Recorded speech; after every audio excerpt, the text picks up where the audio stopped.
வருவாங்க.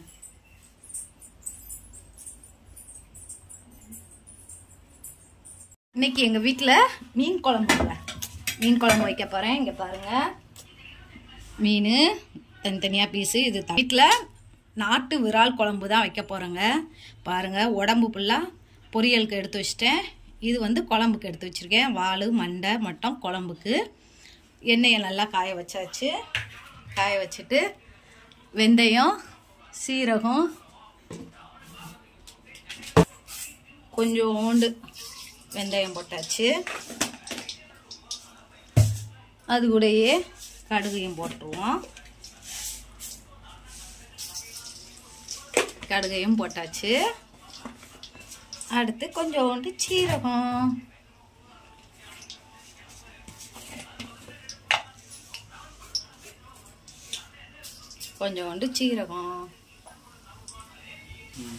வெங்காயம் பொடிசா நறுக்கி அதையும் போட்டாச்சு. அப்புறம் தக்காளி, ஒரு தக்காளி,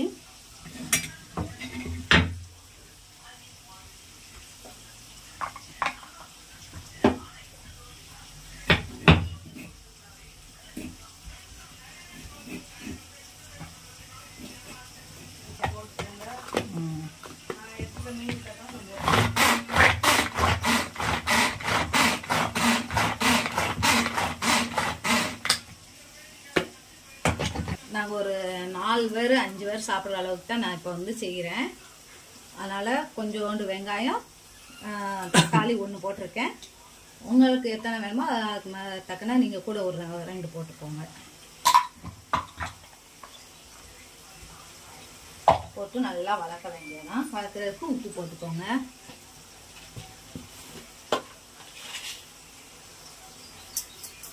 நாட்டு விரால் மீன் நல்லா டேஸ்டா இருக்கும், உடம்புக்கு நல்லது.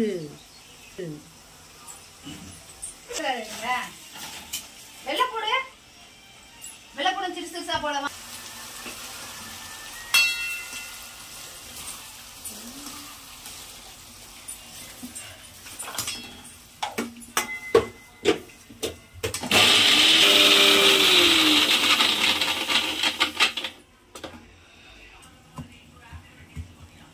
இது வந்து வெள்ளைப்பூடு மட்டும்தான் அரைச்சி வச்சுருக்கேன். இதில் வந்து என்ன அரைச்சி வச்சுருக்கேன்னா, வெங்காயம், சின்ன உள்ளி, இவ்வளோ உள்ளியை ஒரு 100 உள்ளி எடுத்து வச்சுக்கோங்க. அது கூட ஒரு தக்காளி, 3 பச்சை மிளகாய், கொஞ்சோண்டு சீரகம் போட்டிருக்கேன். உங்களுக்கு எவ்வளோ தேவையோ அது தக்கன. இப்போ நாங்கள் 4-5 பேர் சாப்பிட்றதுக்காண்டி மட்டும் நான் வச்சுருக்கேன். 2ம் தனித்தனியாக அரைச்சி வச்சுருக்கேன். இதோட இப்போ வந்து வெள்ளைப்பூடு மட்டும் இதில் தட்டிக்கிடுவோம். ஏன்னா பச்சை வாசனை போகிறதுக்காண்டி. வெங்காயம், தக்காளி இது வதக்குறோமா, அதோட சேர்த்து இதை நல்லா வதக்கிக்கிட வேண்டியதான்.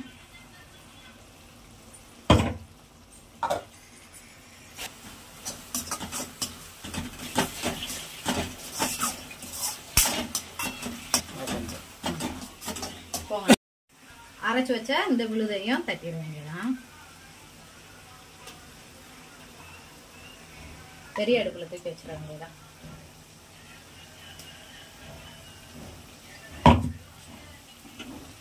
எல்லாம் பச்சை வாசனை போற வண்டிக்கு நல்லா வதக்கிற வேண்டியதாங்க.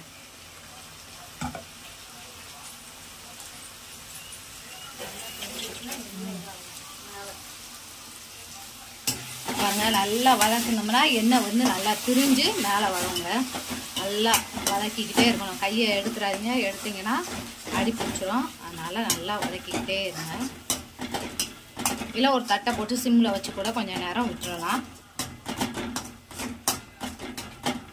ஆனால் இப்படி வதக்குறது தான் கொஞ்சம் நல்லா இருக்கும். நம்ம மூடி வைக்கிறதோட இப்படி நல்லா வதக்கிக்கிட்டே இருந்தோம்னா சூப்பராக இருக்கும்.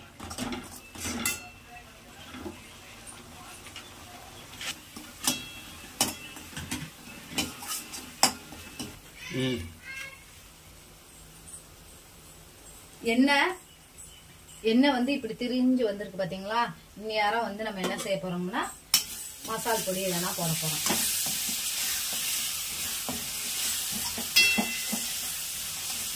நல்லா கிண்டி விட்டுட்டு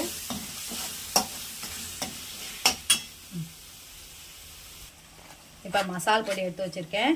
மஞ்சள் பொடி, கொத்தமல்லி பொடி, சீரக பொடி, கொஞ்சோண்டு வத்தல் பொடி. காரத்துக்கு தக்கன நீங்கள் வந்து போட்டுக்கோங்க. நாங்கள் 4 பேத்துக்கு தேவையான அளவு நான் போட்டு மிக்ஸ் பண்ணியிருக்கேன். நல்லா மிக்ஸ் பண்ணி அப்படியே தட்டிட வேண்டியதுதான். தட்டிட்டு நல்லா இது பண்ணணும். இதுலேயும் கொஞ்சோண்டு எண்ணெய் திரிஞ்சு வரும். ஊற்றி நல்லா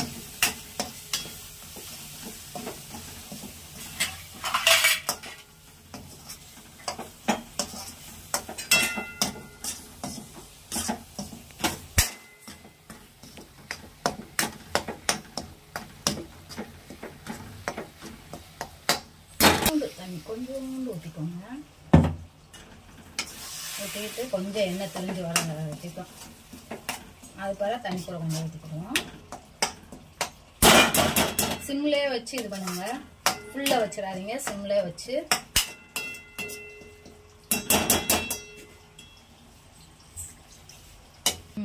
பாருங்க இப்படி மசால் போட்டு நல்லா கட்டியான பிறகு கொஞ்சம் ஒரு தட்டை வச்சு மூடி வைங்க. கொஞ்சம் எண்ணெய் திரிஞ்சு வரும். சிம்ல வச்சுக்கோங்க. மசால் போட்டு நல்லா இது பண்ண பிறகு மறுபடியும் என்ன சொன்னேன், தண்ணி ஊற்றி இப்போ கொதிக்க விட்டுருக்கேன். ஒரு பார்த்தீங்கன்னா கொதி வந்தோடனே இப்போ புளிக்கரைசல் பாருங்க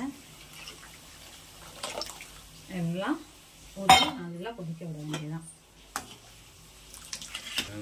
புளிப்பு உங்களுக்கு எவ்வளோ தேவையோ அதுக்கு தக்கன விட்டுக்கோங்க. எனக்கு தேவையான அளவு நான் விட்டுருக்கேன். உப்பு எல்லாம் கரெக்டாக இருக்கான்னு பார்த்துக்கோங்க. உப்பு காரம் எல்லாமே. கொஞ்சம் உப்பு தேவைன்னா உப்பு போட்டுக்கோங்க.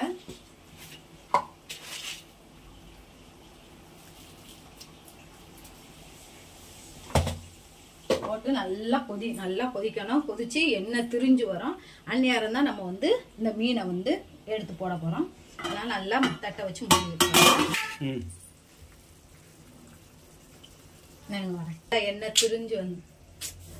எண்ணெய் வந்து நல்லா திரிஞ்சு வந்துருச்சா?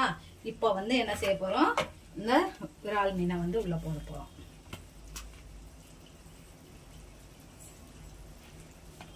சிம்லேயே வச்சுக்கோங்க.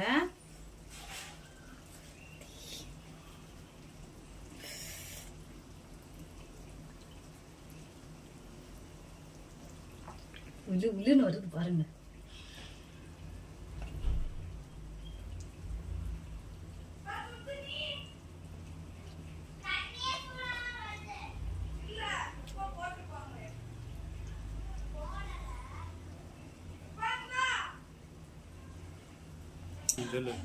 போட்டு கரண்டி எதுவும் விட்டுறாதீங்க. அதை ஆட்டு கொதிச்சுக்கிட்டு இருக்கட்டும்.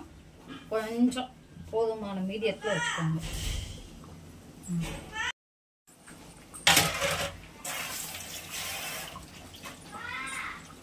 ஒரு 5 நிமிஷம் வந்து குழம்பு நல்லா கொதிச்சு வந்து அது வெந்தோடனே என்ன செய்யணும், இறக்கி விட்டுற வேண்டியதான். கொத்தமல்லி எல்லாம் கொஞ்சம் தூவிட்டு இறக்கிற வேண்டியதான்.